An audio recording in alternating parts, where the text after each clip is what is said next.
Mould in Rochdale flat caused boy's death, coroner rules. Is mould racist? Was it the mould? Was it you? Because you didn't strap on some marigolds and go and clean up this bloke's house for him? Was it your fault? I'm a bit sceptical of the claims of the BBC. Funny old thing. Let's find out, shall we?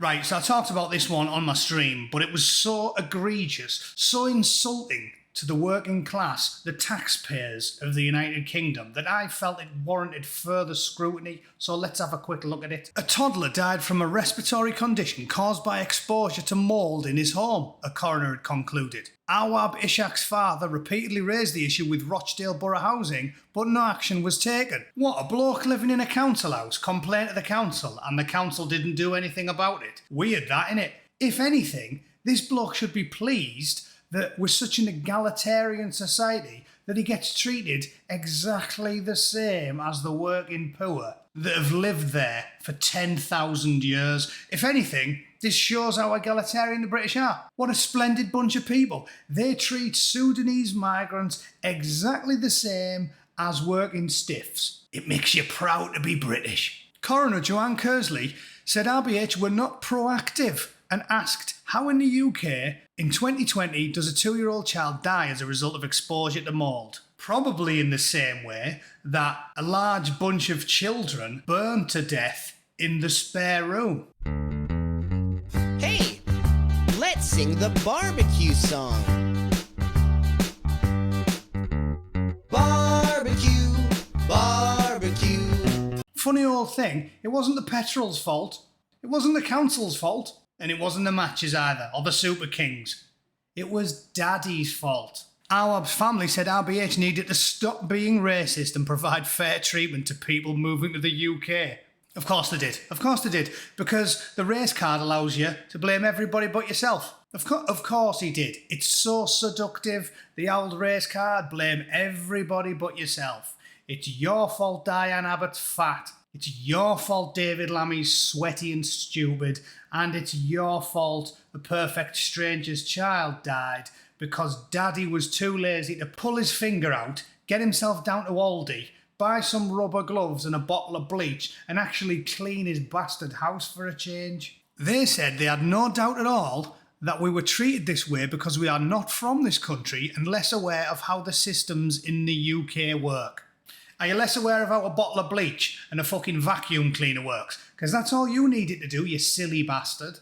Rochdale Coroner's Court heard Awaab's father, Faisal Abdullah, who came from Sudan to live in the UK in 2016 and was joined by his wife Aisha a year later, reported mould developing in the one-bedroom flat to RBH in 2017 and was told to paint over it. So he didn't then?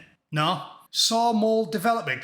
I see mould developing in my house. You know what I do? Clean it up. It's not rocket science. I don't see mould and get on the fucking phone. Hello, is that the council? Yeah, we've got some mould. What do you want me to do about it? Well, I'm not going to clean it up. That requires some work. Send a bloke round to do it. Yeah, okay then. It's your fault, mate. It's your fault.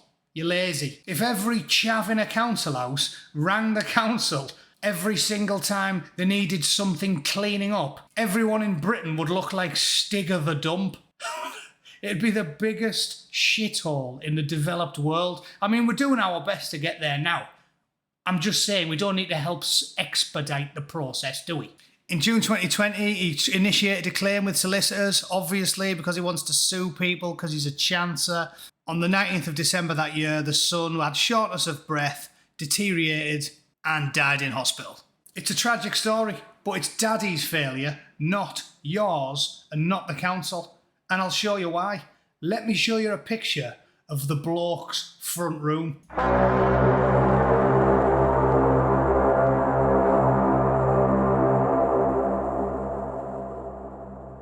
That is absolutely honking. When I was a young recruit, if the DL come round and found a speck of dust on the windowsill, he used to thrash you till your eyes bled.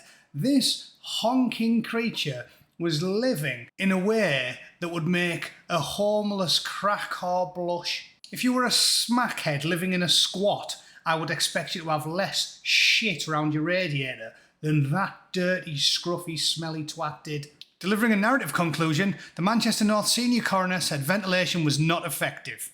Yeah, no shit. So there you go, ladies and gentlemen. The short version is the state and the media and Sky News and Channel 4 and the BBC and everybody else who's a woke guardian twat thinks it's your fault that some Sudanese bloke came over to a country that owes him nothing, bled us dry, got a free house, got all his bills paid, used the NHS, got a solicitor, was going to sue the state, and then his son died because he's lazy and he doesn't clean up and he refused to buy some rubber gloves and a duster and a fucking vacuum cleaner, and apparently it's all your fault. I don't get it. I don't get how anybody can entertain the idea that basic cleanliness is somehow the fault of the state.